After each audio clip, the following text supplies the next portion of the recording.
क्या हुआ भैया, आपने अचानक से गाड़ी क्यों रोक दी? अरे मैडम सामने पुलिस वाले खड़े हैं, आप इधर से मत चलिए मैडम। पुलिस वाले खड़े तो क्या हो गया, क्या हुआ बताइए।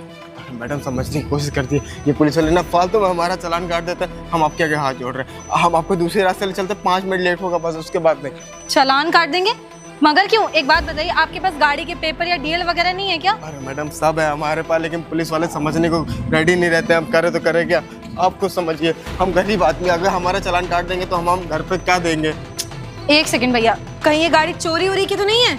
मैडम कैसी बातें कर रही हैं, गाड़ी की चोरी की नहीं है, गाड़ी हमारी भैया की है। अगर चालान कट गया तो बहुत बड़ी दिक्कत है, आप मानने की कोशिश करिए ना, मैं आपको दूसरे रास्ते ले चलता हूँ। आप मेरी बात सुनिए, मुझे ऑलरेडी बहुत लेट हो गया, आप टाइम देखिए एक बार, मुझे बहुत लेट हो गया वरना मैं चल देती। और एक बात बताइए, कोई भी पुलिस वाला आपका बेफजूल में चालान नहीं काट सकता। जब आपके पास गाड़ी के पेपर्स हैं, ड्राइविंग लाइसेंस है, तो क्यों चालान काटेंगे आपका? मैडम वो बात सही कह रही हो आप, लेकिन हर पुलिस वाले एक जैसे नहीं होते ना।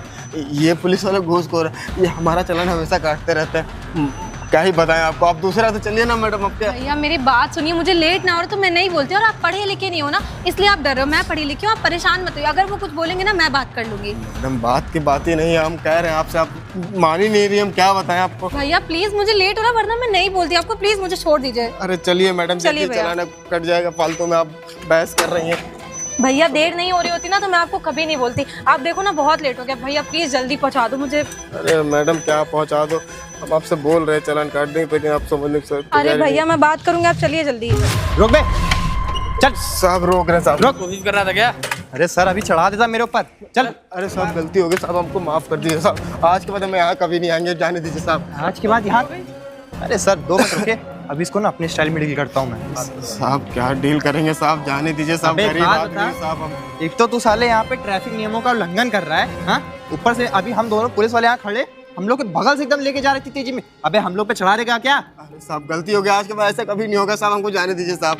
साले इधर नो एंट्री का बोर्ड लगा है, तेरे पे गलती हो गई। साहब समझा दिख नहीं रहा है? गरीब आदमी क्यों रोज रोज परेशान करते हैं आप हमको। अरे सर ये ना 2 गाड़ी के रिक्शा वाले जानबूझ का सब 10-15 रुपए एक्स्ट्रा कमाने के चक्कर में ना शॉर्टकट लेके जाते हैं। 4 सवारी मिल जाती है तो उससे निकल ले। साहब समझा, मैंने सवारी से बोला था दूसरे रास्ते ले चलते, लेकिन सवारी हमारी सुनने को तैयार ही नहीं सुन रहती। तेरी सुनूंगा भी और समझूंगा भी। एक काम कर, जा गाड़ी के पेपर ले आ पहले, चल। पेपर साहब आपको दिखाया। अबे दोबारा दिखाएगा तो क्या बिगड़ जाएगा, चल ले गया, चल ला पेपर। देखो मैडम आपसे बोले थे हम काट जाएगा चला, लेकिन आप है कि लेके चलिए फालतू में। चल दे साहब। ये बता। अच्छे भी देखो सुमित। अरे जी सर अभी बिल्कुल अच्छे से देख रहा हूँ मैं। साहब समझा कर, गाड़ी किसके नाम पे? साहब बड़े भैया के नाम पे है साहब। बड़े भैया के नाम पे चला तू रहा है, तेरा डीएल है? साहब क्या करे साहब, है साहब हमारा, बता तो रहे हैं आपको साहब। चल वो सब तो ठीक है, पगड़ी सज रहा है इसकी। एक बात बता, गाड़ी है तेरे बड़े भैया के नाम पे, चला तू रहा है, ऊपर से तेरे पास ना डीएल भी नहीं है, साले फोटोकॉपी है उसके अंदर। साहब बड़े भैया की गाड़ी है, लेकिन कोटा फिर भी हमको देना पड़ता है, हमारे छोटे भाई हैं, उनको देखना हमें माँ बाप नहीं है साहब, जाने दीजिए साहब। तू ऐसे नहीं मानेगा सर। एक काम करते ना, साले का रिक्शा इसी। अरे नहीं सर 2 मिनट रुके। रिक्शा नहीं सीज करिए साहब, साहब ऐसा मत। ये बताइए किस हिसाब से आप इनका चालान काट रहे हैं? आई रानी लक्ष्मीबाई उतर के आई। मुझसे सही से बात करिए सर। और आप क्या कह रहे हैं, नो एंट्री का बोर्ड लगा हुआ है, जरा मुझे पता दिखाइए नो एंट्री का बोर्ड कहाँ पे लगा हुआ है? अरे मैडम अब हमारे पास ना इतना फ्री का टाइम नहीं बचा है कि हम आप जैसे लोगों को ना दिखाते फिरे कि कहाँ नो एंट्री का बोर्ड लगा है, देखिए कहाँ मैडम, नहीं। आप ऐसे भी सवारी है, पुलिस के कामों में ना दखल अंदाजी मत करिए, वरना इसका रिक्शा सीज कर देंगे अभी। मैडम आप माफ ओए, ओए। मत बोलिए मैडम, हमारी बस समझा अपनी सवारी को। समझा ले भैया सवारी मैं को। बात करी। सर देखिए ये आप गलत करें, जब उनके पास गाड़ी के पेपर्स है, ड्राइविंग लाइसेंस है, नो एंट्री का बोर्ड नहीं लगा तो आप चालान नहीं काट सकते। देखिए वो मैडम। पढ़े लिखे नहीं पर मैं हूँ। देखिए मैडम, हाथ जोड़ रहे हैं, संविधान आप चुप कानून हो हमको जाइए। मत पढ़ाइए, ठीक है ना? आपके जैसे 2500 आती जाती है, रोज यही देखता हूँ। साहब जाने दीजिए साहब, मैडम फालतू में बोल रही है, मैडम आपके क्या हाथ जोड़ रहे हैं साहब। आप हाथ जोड़ रहा है ना, तो यही हाथ ना जाके अपनी मैडम से जोड़, समझा? या मुझे बात करने दीजिए ना। आप मेरी बात सुनिए, आप चुप रहिए, मैं बात कर रही हूँ ना, कोई आपका ऐसे चालान नहीं काट मैडम सकता। आप बात मत मैडम, करिए, आप बैठ जाइए। आप क्या चाह रही है? खामखा आपकी वजह से बेचारे इस मजदूर रिक्शे वाले का रिक्शा जब्त हो जाए, ये चाहती हैं आप? सर आप क्यों चालान काट रहे हैं, आप मुझसे बात करिए ना। अपनी भाषा में समझा उसको, तो उसको छोड़, लंगड़े को समझा। अबे लंगड़े तू ना साले तो ऐसे नहीं मानेगा, अपनी सवारी जाके बोलेगा। मैडम आप बैठ जाइए, मैडम आपसे बोल रहे हैं फालतू में। ज्यादा ही एक काम करो, सर चलान काटिए, आप इसका चलान बनाइए सर। साहब नहीं साहब, अभी जब 5000 का चलान बनेगा ना तब तेरा कल आएगी। साहब आप जाने दे, क्यों गरीब को परेशान कर रहे हैं साहब। चल सुन, साहब का मूड आज अच्छा है इसलिए साहब तेरा चलान नहीं काटेंगे। एक काम कर, जेब गरम कर, और रिक्शा लेके निकल। साहब जेब गरम करो साहब, हम गरीब आदमी, सुबह से बोहनी भी नहीं हुई साहब, हम कहाँ से आपको पैसा देंगे साहब। अबे बोहनी नहीं हुई है, घर से कुछ पैसा लेके निकला होगा कि नहीं निकला होगा कि सवारी कुछ दे दी, अगर बड़ी नोट दे दी तो उनको देने के लिए लिया होगा ना कुछ। चलो दे पानी करने के लिए रखे थे साहब हम। साहब खाने तेरे पास गाड़ी का कागज नहीं है, ना ही लाइसेंस है, साले मैं तेरे से भीख मांग रहा हूँ। हाँ भीख मांग रहा हूँ, कब से समझा रहा है, समझ में तेरे को बात नहीं आ रही है। पहले सीज का तू रिक्शा दे रहा आने के चक्कर लगाता रह जाएगा। दे रहे साहब, ऐसा मत करिए साहब, तक सब दे रहे साहब। अरे गिन क्या रहा है, चल देना। साहब बहुत बड़ी गलती कर चल दी भाग। साहब। अब सुन, सवारी को अपने समझा दिया कर, पुलिस वालों से ज्यादा बदतमीजी मत कर, वरना रिक्शा पहले सीज कर दूंगा, फिर थाने के चक्कर लगाता रह जाएगा। अरे लगड़ा कहीं का, पकड़ ये गाड़ी कागज। साहब समझा दूंगा साहब, आज के बाद जब दिख गया ना दोबारा रिक्शा सीज कर दूंगा पहले। चल भाग। भाग। ठीक है साहब, जा रहे साहब। बताओ साहब, मैडम आपसे बोल रहे थे कि ऐसा मत करिए, मत चलिए, लेकिन आप सुनने को तैयार ही नहीं है। हम 3 दिन से इधर नहीं आ रहे थे, लेकिन आपके चक्कर में इधर आना पड़ा। जा रहे साहब, जा रहे साहब, इसीलिए बोलते हो मैडम अब। अबे समझ में नहीं आ रहा क्या तेरे, चल निकल। यार तुम जैसे सारे लंगड़ों से प्यार से बात करते हो। अरे सर करना पड़ता है, नहीं पुलिस वाले की इमेज ना वैसे ही खराब है, पुलिस वाले करप्शन करते हैं, घूस लेते हैं, इसलिए थोड़ा पहले प्यार से बात करके देखिए, ना माने तो बाकी अपना पुलिस वाला स्टाइल तो है ही है। सुमित हमारे पास रह रहे कि तुम भी सीख गए हो। अब सर क्या बताएं, आप जैसे अच्छे इंस्पेक्टर के साथ रहूंगा ना तो बहुत कुछ सीख जाऊंगा, अभी तो शुरुआत है भी हो बस। जाएगा। एक काम करो, पैसा मिला है ना, जी सर। शाम का मुर्गा और दारू का व्यवस्था कराओ। सर मैं अभी छठे से लेके आता हूँ, ठीक है। जाओ फटाक। जी ये बेटा सही है, 3-4 ऐसे रिक्शे वाले आते रहे ना, साला आज की कमाई 8-10 हज़ार रुपये तो हो ही जाएगी, फिर ऐसे पूरे महीने में मालो माल हो जाऊंगा। वैसे ही सारे 2 कौड़ी के रिक्शे वाले हैं, इनकी क्या ही औकात होती है। बस बस भैया अब यहीं रोक दीजिए। देखो मैडम, आपसे हम कितनी बार बोल रहे हैं कि ऐसा मत करिए, मत करिए, आपको समझ में भी नहीं आता। हम आपसे बोल रहे थे इधर से मत चलिए, लेकिन देखा कटवा दिया ना चालान। भैया मैंने चालान कटवा दिया, गलती आपकी, मैं बात कर रही थी ना, आपने मुझे बात नहीं करने दिया। मैडम वो सब तो ठीक है, हम खाने के पैसे रखे थे वो भी साहब ने सब छीन लिया। हम आपसे बोल रहे थे दूसरे रास्ते, लेकिन आपको राय से नहीं हो, तब क्या ही कर सकते हम। भैया एक बात बताऊं आपको, गरीब होने में और बेवकूफ होने में फर्क होता है। आप पढ़े लिखे नहीं हो, इसका ये मतलब नहीं कि आप किसी को भी चालान भरते फिरोगे। जब आपके पास गाड़ी के पेपर्स थे, लाइसेंस था, तो कोई भी पुलिस वाला आपको चालान नहीं काट सकता था। मैडम वो सब ठीक है, लेकिन हम गरीब आदमी बड़े आदमी से कैसे बहस कर सकते हैं, जो वो बोलते हैं सुनना पड़ता है। और वैसे भी हम कुछ कर नहीं सकते, हम गरीब आदमी हैं। आपने गड़बड़ कर दी, बस अब क्या ही बोले अब आप। भैया मैं बात कर रही थी ना, आपने मुझे बात नहीं करनी थी, अब आप मुझे क्यों ब्लेम कर रहे हो? अरे छोड़िए मैडम, जो हुआ सो हुआ। कितना किराया हुआ आपका? 20 रुपया मैडम। दे रही हूँ, बस ये लीजिए, चेंज नहीं है मेरे पास, रख लीजिए। 1000 रुपये चला गया, 20 रुपये मिल रहा है, क्या बताया आपको। भैया आपकी गलती की वजह से हुआ, मुझे ब्लेम मत करिए। मैं बात करती, आपने मुझे बात नहीं करने दिया, ठीक। और आगे से ना पुलिस वालों से डरिएगा नहीं। खैर मुझे लेट हो रहा है, मैं जा रही हूँ। जाइए मैडम। बताओ, हम मैडम से बोल रहे थे कि नहीं चलिए नहीं चलिए, मैडम सुनने को तैयार ही नहीं। फालतू में हमारा पैसा चला गया, जितना कमाया नहीं उससे ज़्यादा तो गंवा दिया। हेलो जैन, नहीं मैं अभी आपकी फ़ाइल पढ़ रहा था, शाम को आप डीएम आवास आके ले जाइएगा। Thank you so much. भैया आप क्या कर रहे हैं? कुछ नहीं बहन, डीएम आवास जा रहा था, एक फ़ाइल उसी को देख रहा था मैं। क्या हुआ? अच्छा, मुझे आपको कुछ बहुत ज़रूरी बताना है। ज़रूरी बताना, क्या बात करनी है? भैया वो एक्चुअली हुआ ये था कि जब मैं मॉर्निंग में ई रिक्शा में बैठ के काम से जा रही थी ना, तब रिंग रोड के पास से हम लोग निकल रहे थे। वहाँ एक पुलिस वाला था और उसके साथ में एक लड़का खड़ा था, हो सकता है कांस्टेबल हो, जो भी हो। वो लोग ना लोगों के चालान काट रहे थे, फालतू में चालान काट रहे थे। तो भैया डर गए। मैंने उनसे बोला कि आप डर क्यों रहे हो, आपके पास गाड़ी के पेपर्स हैं? उन्होंने कहा हाँ मेरे पास पेपर्स है, डीएल भी था उनके पास। फिर भी उन्होंने कहा कि वो सर वो जो है फालतू चालान काटते हैं। मैंने कहा चलिए मैं बात करूँगी, ऐसे कैसे चालान काट सकते हैं? आपने तो मुझे यही सब सिखाया ना भैया। जब मैं वहाँ पर गई तो पुलिस वाले उसको, मतलब रिक्शे वाले को, उन्होंने रोका और उनसे बदतमीजी करने लगे, बोले चालान निकालो। एक तो वो बेचारा अपाहिज था, उसको मारा पीटा, उससे 1000 रुपये लिए, बल्कि उसके सारे डॉक्यूमेंट्स कंप्लीट थे। और जब मैंने इस चीज़ पे आवाज़ उठाई तो मुझसे भी बदतमीजी कर रहे थे कि आपको उठा के जेल में बंद कर देंगे। तो तुमने बताया नहीं है कि तुम एक एसडीएम की बहन हो? भैया मैंने क्या बताती, वो रिक्शा वाला इतना डर गया था, उसने मुझे चुप करा दी, बात ही नहीं करने दी आगे।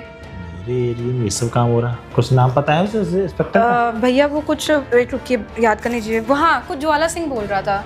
ज्वाला सिंह, चलो ठीक है, तुम जाओ, मैं पता करता हूँ कि क्या कर रहा क्या नहीं कर रहा। भैया प्लीज देखिए ना, ऐसे तो कितना गलत है। उस बेचारा पूरे दिन में 500 भी नहीं कमा पाया होगा और 1000 का चालान। परेशान ना हो, तुम रेस्ट कर लो, ठीक है? मैं पता करता हूँ। ठीक है भैया।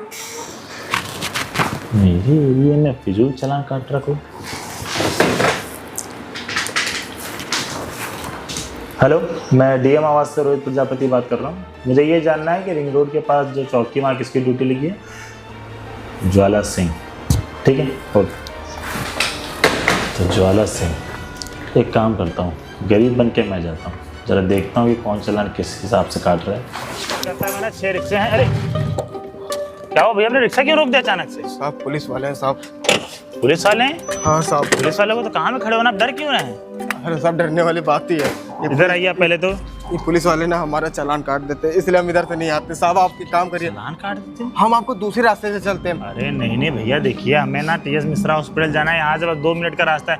और एक बात बताइए, पुलिस वाले ऐसे चालान नहीं काटते हैं? आपके पास गाड़ी के कागज और लाइसेंस वगैरह है ना सारे? साहब सारे डॉक्यूमेंट हमारे पास है, लेकिन साहब पुलिस वाले जबरदस्ती फिर से चालान काट देते, हम क्या ही करें साहब। भैया ये वर्दी जनता की सेवा करने के लिए मिलती है, बेफिजूल में डर रहे हैं। पुलिस वाले जिनका उनका चालान काटते हैं, उनके गाड़ी के कागज कंप्लीट नहीं होते। तब आपके कंप्लीट है तो क्यों फालतू में डर रहे हैं? साहब वो ठीक है, कल भी मैडम आई थी, मैडम ने भी ऐसे ही किया था कि हाँ मैं दूसरा चले, जब मानने तैयार नहीं, उनके चलान 1000 रुपये चलान चले गए मेरे। मेरी बात समझने की कोशिश करिए, ठीक है? मैं आपके भलाई के लिए बता रहा हूँ। अभी टीएस मिश्रा मेरी माताजी एडमिट है, उनके लिए दवा लेके जा रहा हूँ। अगर थोड़ी भी लेट हो गया ना, डॉक्टर हमारे ऊपर चिल्लाने लगेगा। वो सब तो ठीक है साहब, आपको मैं दूसरे रास्ते से ले चलता हूँ, वहाँ पर करीब 5 मिनट लेट होगा, बहुत ज़्यादा नहीं साहब। ये हमारी बात समझने की कोशिश करिए। चलिए मैं बात करता हूँ, आप क्यों परेशान हो रहे हैं? साहब मत चलिए साहब, मैं आपके हाथ भैया आप बैठिए, मैं बात करता हूँ। मैं ना संविधान कानून के बारे में जानता, कोई ऐसे नहीं बोल सकता। चलिए आप बैठिए। साहब आप भी लड़की की तरह कर रहे हैं, उस दिन मैडम आई थी, मैडम भी अरे भैया लड़कियों के पास वैसे भी दिमाग कम होता है। आप मेरे पास चलिए, हैंड ब्रेक हटा के चलिए। मैं ना पुलिस वाले से अच्छे तरीके से जानता हूँ, बात करता हूँ। मेरे ना 6 रिक्शे कोलकाता में चलते हैं। अरे साहब वो बात आप डरिए मत, हैंड ब्रेक उठा के चलिए, ठीक है? जनता के लिए सेवा करने के लिए वर्दी मिलती है, ऐसे किसी लोगों को सुधारने के लिए नहीं है। चल चल उधर जा। साहब क्या हो गया साहब? अबे आना बाहर। अरे साहब ओहो तू लंगड़ा साला, तू इधर फिर से आ गया। एक बात बता साले, इधर तेरे को नो एंट्री का बोर्ड नहीं दिखता क्या? मुंह उठाया चल दिया। साहब समझा करिए साहब, अब मेरी गलती इसमें नहीं है साहब। क्या तेरी गलती नहीं है? हाँ साहब आज के बाद ऐसे कभी नहीं आएंगे साहब, अब जाने दीजिए साहब। अच्छा, तू कल भी यही बात बोल रहा था कि आज के बाद इधर नहीं आएंगे, तू आज फिर आ गया। सुन एक काम कर, गाड़ी का कागज, अरे गाड़ी का कागज भी कहाँ कंप्लीट है? साहब गाड़ी कागज आपको दिखाया तो था साहब मैंने, लेकिन अब देखते हैं। अबे वो गाड़ी तेरे भाई का नाम पे है, गाड़ी तू चला रहा है। अरे तू कौन है बे? सवार हैं तू कौन है? सारी गाड़ी का कंप्लीट है तो उसको जाने दीजिए ना। देख तू सवारी है, फवारी की तरह रहे। देखिए सर, संविधान कानून में जानता हूँ, वो पढ़ा लिखा नहीं है, तो आप उसको फालतू चालान काट रहे हो उसका। बेटा जिस संविधान और कानून की बात कर रहा है ना। हेलो सर, थोड़ा तमीज से, ठीक है? मैं कोई आम नागरिक नहीं हूँ, मैं जानता हूँ कानून संविधान के बारे में। अबे वकील की तैयारी कर रहा हूँ। तू मुझे कानून पढ़ाएगा? हाँ, एक पुलिस वाले को कानून सिखाएगा तू? हाँ सर देखिए, आपका काम है कि आपका काम है उसके गाड़ी कागज देखना, उसके सारे कागज कंप्लीट। सवारी को समझा ले वरना पाला तेरा रिक्शा ही फीस कर दूंगा। साहब आप कुछ मत बोलिए, आप चुप हो जाइए, मैं बात कर लूंगा। बात करने दीजिए, आप पढ़े लिखे नहीं ना, आपको समझ में नहीं आएगा। अरे साहब हमको मेरे 6 रिक्शे चलते हैं कोलकाता में। ओ भाई क्या देखिए, मैं वकील की तैयारी कर रहा हूँ, संविधान मुझे पता है। आप उसके डॉक्यूमेंट कंप्लीट चेक करिए, कंप्लीट ना हो तो तेरे चालान जैसे काटिए। संविधान और कानून पढ़ाने वाले ना मैं रोज देखता हूँ। चल चुपचाप जाके बैठ जा। साहब आप चलिए, समझ में आया? साहब आप बैठे तो हमारे रिक्शा सीधा, कल मैडम भी ऐसे कर रहे थे। साहब ऐसा क्यों चल, लग रहा कि जा अंदर बैठ। तरह आप भी हरकतें कर रहे हैं साहब, आपके चक्कर में हमारा चालान कट जाएगा। बड़ा यार संविधान और कानून हमको पढ़ाने रहा। सुन बे, अरे तेरी बहुत बकबक देख लिया, साले भी थाने में ले जाके ना तेरा रिक्शा फीस कर दूंगा, पीटूंगा अलग पे। चल चुपचाप 1000 रुपए निकाल। साहब पैसा कहाँ? अरे पैसा साले तू कल भी यही किया था, कल भी यही किया था। तेरे को भेजे में ये बात घुसती नहीं है क्या? चल पैसा निकाल। साहब दे रहे साहब, रोज रोज का तेरा नाटक हो गया। अरे नो एंट्री का बोर्ड नहीं दिखता, मुंह उठा के चले जाते हैं। बात ही नहीं करने देते तो क्या करूं? पैसा जेब में रखा कर इधर उधर हो जाएगा। साहब मैं क्या बताऊँ साहब। चल बे लंगड़े, ला जल्दी। तुम इसमें लंगड़े डेली का 2000 4000 5000 कमाते हो, पाले 1000 रुपए देने में तेरी की पकड़ी क्या? पाले भीख दे रहा है क्या 1000 रुपए? साहब जो है गरीब आदमी, सब जो है वही है, सब दे दिया। अब जाने दी साहब, आज के बाद ऐसी गलती कभी नहीं पाले आज के बाद दिख गया ना, रिक्शा तेरा फीस कर दूंगा अलग पे, और तो मारूंगा वो अलग पे। ठीक है साहब, चल जा। जा रहे साहब। जा ना, बैठ, निकल फटाक पे। आप भैया मेरे को बात नहीं करने देते, आपको पता है मेरे 6 रिक्शे चलते हैं कोलकाता में। और हाँ, इस सवारी को समझा देना आपने। ईमानदार पुलिस वाले होते होंगे, लेकिन यहाँ पे ना। चल निकल, निकलना जल्दी। जा रहे साहब। चल चल बेटा रवि, आज की कमाई तो हो ही गई। आज वैसे भी मुर्गा और दारू की व्यवस्था हो नहीं पा रही थी। चलो इसी बहाने साला ये लंगड़ा दोबारा आ गया, 1000 रुपये दे के ही गया। शाम की व्यवस्था आज तो टाइट रहेगी। मैं आपसे भैया बोल रहा था ये फालतू में मेरे को बात करने दीजिए, लेकिन आपने मेरे को बात ही नहीं करने दी। अरे भैया मैं क्या बात, आओ इधर। आप पुलिस वाले से बहस नहीं कर सकते हैं साहब। अरे बहस नहीं कर सकते हो, लेकिन अपने हक की बात तो करने आना चाहिए। अब साहब हम गरीब आदमी क्या है हक की बात कर सके। अब कल मैडम जी भी आई थी, उन्होंने भी ऐसे फंसवा दिया। फर्जी हम जितना भैया कमाए नहीं। देखिए, ये वर्दी ना जनता की सेवा करने के लिए मिलती है। अगर आप ऐसे चालान कटवाते रहेंगे रोज रोज तो आपका तो हो गया। और सवारी का क्या है, सवारी को तो जल्दी पहुंचनी है। आपसे तो बोलेगी कि शॉर्टकट रास्ते से ले चलो, आपकी सवारी से बोलेंगे भैया मैं लॉन्ग वाले रास्ते से ले चलूंगा, तो कहाँ से सवारी गुस्सा तो करेगी। अरे साहब वो ठीक है, लेकिन कल हमने जितना कमाया नहीं उतना तो गंवा दिया। और ये पुलिस वाले भैया ना रोज हमारा चालान काटते रहते, पता नहीं क्या देखो दुश्मनी भैया, है। पढ़ाई लिखाई करना बहुत जरूरी है, अपने संविधान जानना बहुत जरूरी है। समझ में आया आपको? अभी आप पुलिस वाले से मेरे से बात करने देते ना, पुलिस वालों को तो काम में डरवाना। आपके पास सारे डॉक्यूमेंट कंप्लीट थे, फिर भी आपने चालान कटवा दिया अपना। अरे भैया क्या पुलिस वाले से बात करने दूं आपको। कल मैडम भी यही चीज कह रही थी कि पुलिस वाले बात करें। जब बात करने गई तो उन्होंने डबल चालान काटी, जितना कमाया नहीं उससे तो गंवा दिया हमने। चलो ठीक है, आज के बाद तुम्हारा कोई चालान नहीं कटेगा। चालान नहीं हमारी कटेगा। नॉलेज के लिए मैं बता दूं कि मैं यहाँ का SDM हूँ। क्या साहब SDM? अरे वाह और जो साहब। तुम्हारे रिक्शे में जो लड़की बैठी थी ना, वो कोई और नहीं, वो मेरी छोटी बहन थी। उसने मेरे को बताया कि बेफिजूल में यहाँ पे चालान काटा जा रहा, तो मैंने सोचा ऐसे कैसे हो सकता है, जरा मैं पता तो करूं। तब मैं आया ऐसे बन के। मैंने देखा कि यहाँ पे बेफिजूल में रिक्शा वालों को चालान काटा जा रहा है, इसलिए मैं आया था ऐसे बन के। अरे वाह साहब SDM, तब तक पुलिस वाले साहब सबक सिखाइएगा साहब। जितना तुम पैसा परेशान हमारा मत हो। मारे है ना ये साहब, नहीं, कुछ देखो। नहीं रहेंगे जिंदगी भर। बिन कानून बिना सबूत कुछ नहीं करता। मुझे सबूत मिल गया ना, ये रहे तुम्हारे कल के 1000 रुपये और आज के 1000 रुपये, 10 रुपये तुम्हारा किराया, ठीक है? ये रहे तुम्हारे पैसे, ये रखो इसको। बहुत बहुत धन्यवाद। आप जैसा पुलिस अफसर साहब हर जगह होना चाहिए। चलो ठीक है, आज के बाद लेकिन सुनो, अपना संविधान जानना जरूरी, अपने हक की बात क्या करो, ठीक है? जी साहब। मैं चल रहा हूँ। जी साहब हाँ, ठीक है साहब, ठीक। ध्यान रखिएगा साहब। बताओ SDM हमारे रिक्शा में बैठे, हमको तो यकीन भी नहीं हो रहा। अब पुलिस वाले को पता चलेगा कि गरीबों को परेशान करने का नतीजा क्या होता है। जैन सर। जय हिंद। आइए ज्वाला सिंह जी। सर आपने मुझे बुलाया? हाँ, हमने आपको बुलाया। अरे तू तो लंगड़े रिक्शे वाले के पास, मतलब सर आप फिर उतने रिक्शे वाले एक SDM आवाज में आके आप SDM को तू तड़ाक करके बात कर रहे हैं। सॉरी सर, गलती होगी सर। ये गलती हो गई। ये बताइए कि आप बेफिजूल में किसका चालान काट रहे हैं? नहीं सर, बेफिजूल में सर किसी का चालान नहीं काटा सर। उस दिन मैं बताता हूँ सर, वो लंगड़ा रिक्शा वाला है ना सर, मैंने उसका छानबीन किया था सर। वो फर्जी लाइसेंस पे सर चला रहा है, ऊपर पे गाड़ी के कागज भी कंप्लीट नहीं है। इसके सारे डॉक्यूमेंट देखे, तो तुमने उसका चालान काटा ना बेफिजूल में, उससे पहले मैंने उसके सारे कागज चेक कर लिए थे। उसके पास सारे गाड़ी के कागज भी कंप्लीट थे, लाइसेंस भी था। तो किस हिसाब से उसका चालान काटा आपने? सॉरी सर, गलती होगी सर। आज के बाद सर ये सब काम नहीं करेंगे सर। गलती हो देख गई। के चालान काटेंगे। तुम्हारा एक दिन का था। कितने समय से तुम बेकसूर लोग चालान काट रहे हो? अभी कुछ दिनों पहले की बात है, मेरी बहन रिक्शे बैठ के आ रही थी, फिर भी तुमने ऐसे उसका चालान काटा था। और वहां तक कि मेरी सिस्टर से भी तुमने बदतमीजी की। नहीं, अरे सर। ये वर्दी तुमको जनता की सेवा करने के लिए मिली है कि लेडीज से तुमको बहस करने की, बदतमीजी करने के लिए मिली है? सर मैं पूरी बात बताता हूँ। वो मैम साहब जो थी ना, मैं वो लंगड़े रिक्शे वाले के सर कागज वगैरह सब चेक कर रहा था। मैडम आगे सर उल्टा सीधा बहस करी थी, इसलिए उन पर थोड़ी बहुत बहस हो गई। देखिए सर ज्वाला कागज सिंह जो भी जी, है। मुझे अच्छे तरीके से पता है कि आप क्या कर रहे हैं क्या नहीं कर रहे हैं। मैं आपकी फाइल पढ़ रहा था, पिछले 8 सालों में आपने कितना तक करप्शन किया, इस पूरा रिपोर्ट इसमें मैंने तैयार करके रखा है। और आपको मैं बता दूं कि मैं IAS ऑफिसर ऐसे नहीं बना, पढ़े लिख के बना। आप शायद आगे होंगे ऐसे ही। अगर आपको इस फील्ड में रहना है ना, तो ईमानदारी से नौकरी करनी पड़ेगी। आप ये भूलिए ना कि जनता में जो आपको सैलरी मिलती है ना सरकार से, वो जनता के टैक्स बनने से मिलती है। सॉरी सर, आज के बाद सर ऐसा नहीं होगा। वो कोई सुनने को नहीं आपको ऐसा मिलेगा। मौका ही नहीं मिलेगा कि दोबारा ये काम करें। मैं आपके खिलाफ सख्त सख्त कार्रवाई करूंगा, वो अलग, और 6 महीने के लिए सस्पेंड करता हूँ, वो अलग। सर आप वो 2 कौड़ी के रिक्शे वाले को हेलो, लेके सर। क्या 2 कौड़ी? यहाँ क्या 2 कौड़ी? उनकी लाइफ नहीं है, उनके इमोशंस नहीं है, उनके क्या ज़्यादा कमाई होती तुमसे? अरे कुछ तो शर्म करो। 60-65 हज़ार सरकार तुमको तनख्वाह देती है बेचारों से, तुम 1000 रुपये वसूलते हो और दिन भर कितना कमा लेते होंगे? 1000-2000 रुपये, ऊपर तुमको कोटा देना होता है। सर मैं कुछ नहीं जानता, मैंने सस्पेंशन लेटर तैयार कर दिया है। मैंने आपको यहाँ पे इसलिए बुलाया है। सर आप सस्पेंड कर देंगे सर। मेरे घर पे बूढ़ी माँ है सर, छोटे छोटे बच्चे हैं सर। छोटे छोटे बच्चे हैं, रोड पे आ जाऊंगा सर। रिक्शा वाले छोटे छोटे बच्चे नहीं है। अरे भगवान ने तुम्हें पैर हाथ सलामत दिए हैं, बेचारे को तुमने देखा, गरीब होने के बावजूद भी बेचारा मेहनत करता रिक्शा चलाता है। अगर उसके कोई और होता है ना, रोड पे भीख मांगता है। इतनी छोटी सी बात के लिए ये छोटी सी बात है। सर, 6 महीने घर पे बैठो, छोटी सी बात में पता चल जाएगी। जाओ, एक चांस सर दीजिए। ये चांस तुमको दूं, 6 महीना बैठना, जब सैलरी तुमको आधी मिलेगी ना, तब तुम्हें समझ में आएगा कि कम पैसों में कैसे घर का गुजारा होता है। तब यहाँ से बताओ, सरकारी कर्मचारी होने के बावजूद भी लोगों से पैसा वसूलते हैं। तो गाइस जैसा कि आपने इस वीडियो में देखा कि कुछ पुलिस वाले होते हैं जो बेकसूर लोगों का चालान काटते हैं, तो गाइस ऐसा बिल्कुल भी ना करें, क्योंकि गाइस आपके चक्कर में बाकी पुलिस वाले बदनाम होते हैं, जो इज्जत के लायक है गाइस उनको भी गालियां पड़ती हैं। तो गाइस ऐसा बिल्कुल भी ना करें। और गाइस अगर आपको ये वीडियो अच्छी लगी तो वीडियो को लाइक करें, चैनल को सब्सक्राइब करें, और गाइस फेसबुक पे देख रहे हो तो ज़्यादा शेयर करें।